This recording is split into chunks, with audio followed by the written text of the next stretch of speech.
Hillary Clinton, Europe must curb immigration. To stop right-wing populists, Europe must get a handle on immigration. To combat a growing threat from right-wing populists, Hillary Clinton has said, calling on the continent's leaders to send out a stronger signal showing they are not going to be able to continue provide refuge and support. In an interview with The Guardian, the former Democratic presidential candidate praised the generosity shown by the German Chancellor, Angela Merkel, but suggested immigration was inflaming voters and contributed to the election of Donald Trump and Britain's vote to leave the EU. I think Europe needs to get a handle on migration, because that is what lit the flame, Clinton said, speaking as part of a series of interviews with senior centrist political figures about the rise of populists, particularly on the right, in Europe and the Americas. I admire the very generous and compassionate approaches that were taken particularly by leaders like Angela Merkel, but I think it is fair to say Europe has done its part, and must send a very clear message: we are not going to be able to continue provide refuge and support, because if we don't deal with the migration issue it will continue to roil the body politic. Clinton's remarks are likely to prove controversial across Europe, which has struggled to form a unified position ever since more than 1 million migrants and refugees arrived in the EU in 2015.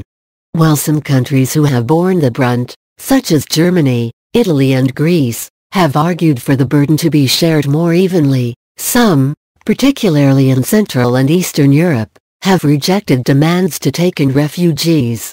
Migration numbers have fallen sharply since 2015, while a series of initiatives have been tabled, from a 10,000-member European Border and Coast Guard agency to an overhaul of EU asylum procedures.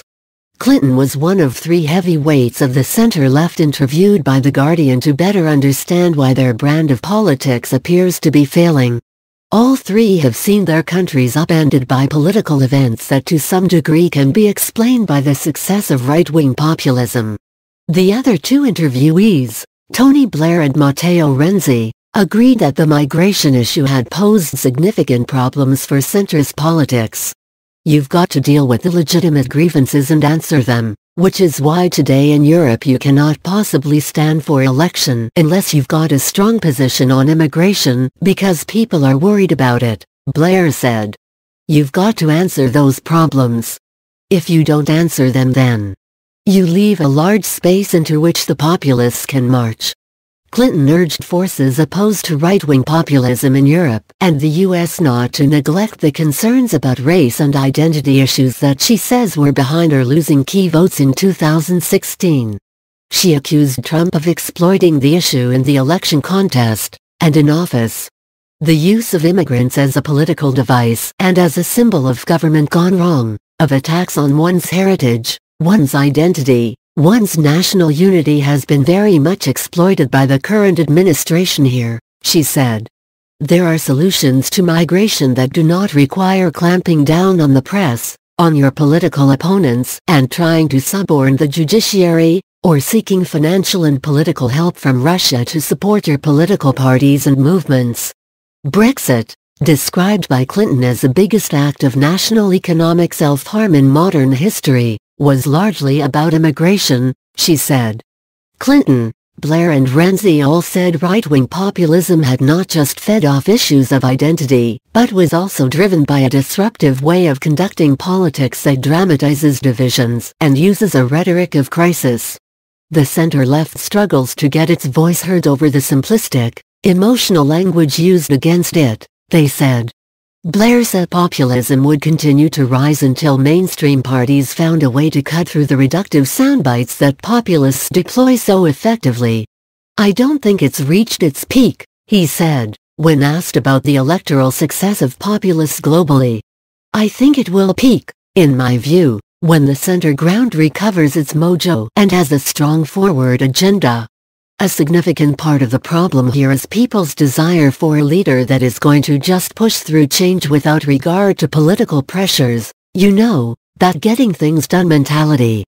Clinton said right-wing populists in the West met a psychological as much as political yearning to be told what to do, and where to go, and how to live, and have their press basically stifled and so be given one version of reality. The whole American system was designed so that you would eliminate the threat from a strong, authoritarian king or other leader, and maybe people are just tired of it. They don't want that much responsibility and freedom. They want to be told what to do and where to go and how to live. And only given one version of reality. I don't know why at this moment that is so attractive to people, but it's a serious threat to our freedom and our democratic institutions, and it goes very deep and very far, and we've got to do a better job of shining a light on it and trying to combat it. She also reveals her contempt for Steve Bannon, whose attempt to bolster right-wing populist parties in Europe is stalling everywhere outside of Italy. Rome is the right place for him since it is bred in circuses and it's as old as recorded history. Keep people diverted, keep them riled up, appeal to their prejudices, give them a sense they are part of something bigger than themselves, while elected leaders and business leaders steal them blind. It's a classic story, and Bannon is the latest avatar of it. Renzi bemoaned a generational shift that he said had elevated hate and confrontation over admiration and respect. There is a climate of hate that has come from the Five-Star Movement and the League, he said of his political opponents in Italy. This is the problem of the new generation, they are educated to hate and to envy.